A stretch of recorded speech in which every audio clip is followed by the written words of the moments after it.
Today we're going to go through the steps needed to do a factory firmware reset on a ToughEye camera. You might want to do this if the IP address has been changed to something which is no longer accessible, or if you're having some other issues with the firmware. Now before we get started, we want to make sure that we're going to do the work in a dust and dirt-free environment, as we're going to be opening up the camera. We need to ensure that the camera has been extended to its fully extended position. We also need to make sure that the bracket has been removed such that we can access these screws. Finally, we want to make sure that once we begin the work, we get through it in a timely fashion to avoid allowing too much air to cycle through the humidity controlling devices inside the camera. It's also important to note that you'll need to power on the camera midway through the firmware reset sequence. So you need to ensure that you have the capability to power this up in the environment that you're working in. All right, before we get started today, we're just going to have a look at the tools we need to get the job done. We need a screwdriver with a Torx T20 bit on the end. We'll need a couple cotton swabs. We'll need some isopropyl alcohol, which helps to clean up some of the old sealant. Paper towels are going to come in handy. And finally, we're going to need some liquid sealant to reseal the unit after it's been opened. We use Loctite ToughEye3100 blue RTV. Next, we're going to get those screws off. So to do that, we need our T20 Torx driver. These screws can be a little bit tight and a little bit tricky to remove due to the RTV silicone that's used to seal them. So we'll just do those one at a time.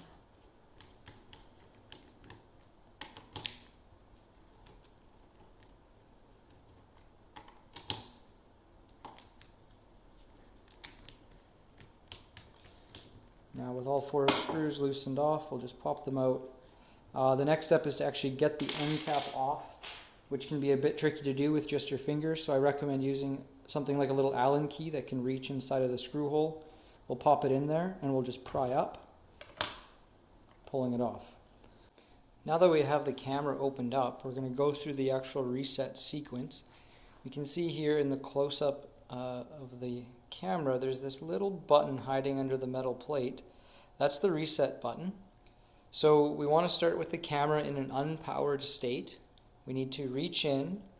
We need to press the reset button with our little tool. With that pressed and continuing to hold it pressed, we need to power the camera on by plugging in the camera cable or starting your power supply. With the power supply started, we're going to hold this button for 20 seconds while the camera goes through its reset sequence. Okay, after the 20 seconds is up, we can let go of the button and the reset sequence is complete. Alright, before we close up the camera, we're going to want to make sure that this firmware reset was actually successful. The easiest way to do this is to connect the camera directly to your computer and set your computer on a static IP with the appropriate subnet. This is all covered in the Finding the Network Camera section of the ToughEye user manual. Alright, before we go ahead and close up the camera, we want to make sure that all of our mating surfaces are nice and clean. That includes this surface here on the end cap, which is going to mate against the glass, the end of the glass. We also want to make sure that the end of the glass itself is very clean. The inside of the glass where the O-ring is going to seat should be very clean, and then the O-ring itself should be checked for any particles. So now we're ready to start putting our camera back together. What we'll notice is that on this end cap, each of the countersunk areas where the screws go through has some of this blue RTV silicone on it. Before we reassemble the camera, we want to try to remove the old RTV. The easiest way to do this is to get some isopropyl alcohol and some paper towels, or perhaps cotton swabs. I'll be using paper towels, so I'll get a little bit of the alcohol on the paper towel, and we'll just start working away at that silicone. Okay, so now we have the end cap cleaned up. We want to just drop it back into place, making sure we line all four of the screws. Just have a look down. Press in, and the O-ring should get in there and seat itself. Now we're using some SI5015 Loctite, and I've just laid a little bit out on an old paper here, and I'm using some cotton swabs. So I'll grab a little bit of that, We'll run it around the countersunk surface of each screw hole. It's okay if you have a little bit of extra, we'll just wipe the excess off after we insert the screws. Get that in there. A little more. Okay, and now we're going to put the screws in one at a time and tighten them up. All right. So we'll do one initial round of tightening on all 4 screws. Just get them a little tight.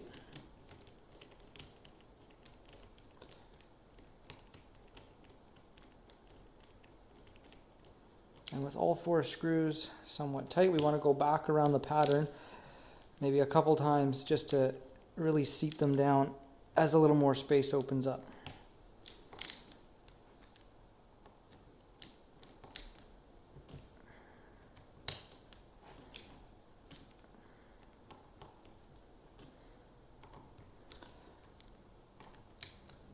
Okay, now the final thing, we can clean up a little bit of this excess RTV with our paper towel. Maybe a little alcohol if you need. So, with our camera fully put back together, we just want to make sure that we leave it unpowered and unactuated in the extended position for a full 24 hours to let that sealant cure.